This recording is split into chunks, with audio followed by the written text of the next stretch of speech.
If you're in your 40s, 50s, 60s, and beyond, and want to stay strong, healthy, and capable for the next few decades, the fitness world can feel like an incredibly confusing space. Every week there's a new diet, a new supplement, a new longevity hack, and you're being bombarded with ads for peptides and some food product that has no business having protein crammed into it.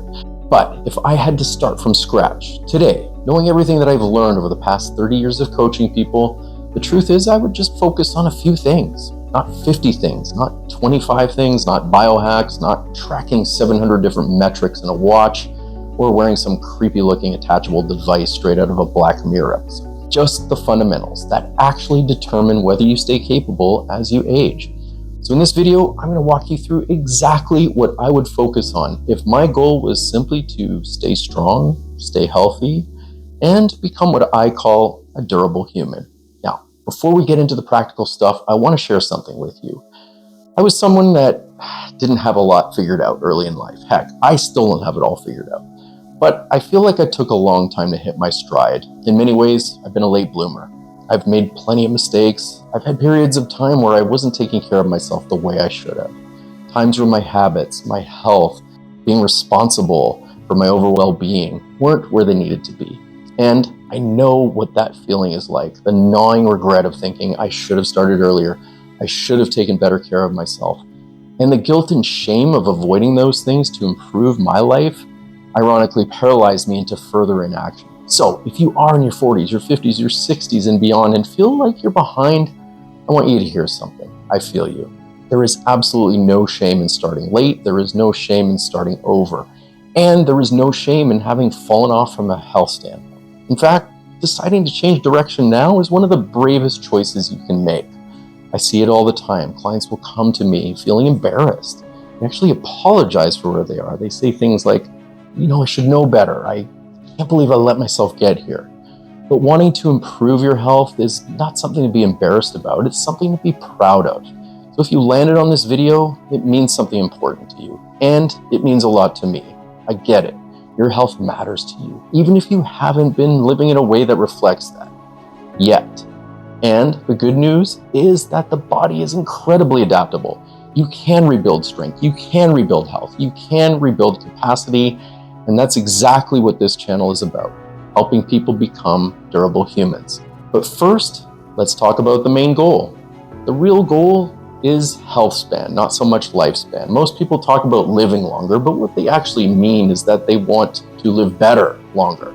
Health span means years of your life where you're strong, independent, and capable, not simply alive. You can technically live to your 90s, but if the last 20 years involve frailty, chronic disease, and loss of independence, that's not a real life. The real goal is something different. It's staying capable, it's staying strong, it's staying able to move, think clearly, and enjoy life. And that doesn't happen by accident. It comes from a handful of habits and abilities that compound over time. So here are 5 meta habits, the Mount Rushmore +1 of what actually matters. Number 1, strength and muscle. If there's one physical quality that predicts how well we live as we age, it's strength.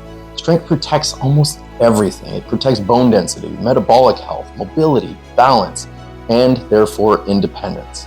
One of the strongest predictors of longevity is actually something incredibly simple. It's grip strength, which tells you something important. Your body is meant to stay strong, and strength matters even more than many people realize because strength actually declines much faster than muscle as we age.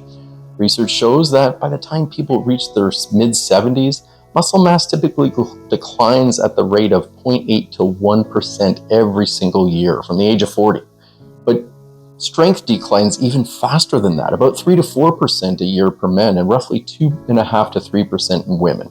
So strength is often lost 2 to 5 times faster than muscle mass, and it gets more interesting.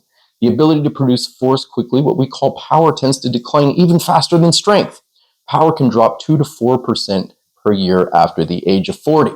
So why does this matter? Well, because power is what helps you do things like catch yourself when you trip, climb a bunch of stairs, get up from a chair, move your body with speed and with coordination. In other words, power and strength are deeply connected to independence and resilience as we age. The good news is that strength is highly trainable, at almost any age. So, where should someone start? Well, you don't need complicated programs, and for most people, a starting point of 2 to 3 full body sessions per week is just fine. Focus on simple compound movements like squats, push-ups, presses, rows, pulling exercises, hip hinges like deadlifts, loaded carries. You can do these with body weight, dumbbells, kettlebells, resistance bands, cables, or machines. A minimalist home setup is just fine to start. Start light, focus on great technique, then gradually increase the resistance over time, and then layer in some fast movements to increase the power component. Consistency matters much more than perfection. Number 2, move well. We talked about strength, it matters a lot, but so does simply moving your body. Your body should be able to do basic things like squat comfortably, reach overhead, walk briskly, get up off the floor, carry objects. These abilities sound simple, but they're incredibly predictive of independence later in life. One habit I encourage almost everyone to build is daily movement. It could just be a regular walk. Use your body throughout the day and spend a few minutes maintaining mobility in your hips, your shoulders, and your spine. You don't need hours-long mobility routines or 4-hour yoga classes. Even 5 to 10 minutes a day can help you maintain joint health and movement quality over time. The goal is to remain supple and adaptable. Okay, pillar number 3, metabolic health. The third pillar is metabolic health, and this includes things like maintaining great blood pressure, blood sugar control, body composition, cardiovascular health, energy levels, and sleep quality. I lump those all together. And this is where nutritional habits matter. I think nutrition is a huge component. Consistent, sustainable habits. For most people, the basics look like eating mostly whole foods, getting enough protein and fiber, including fruits, vegetables, and avoiding chronic overeating, practicing emotional regulation, and staying physically active. See above.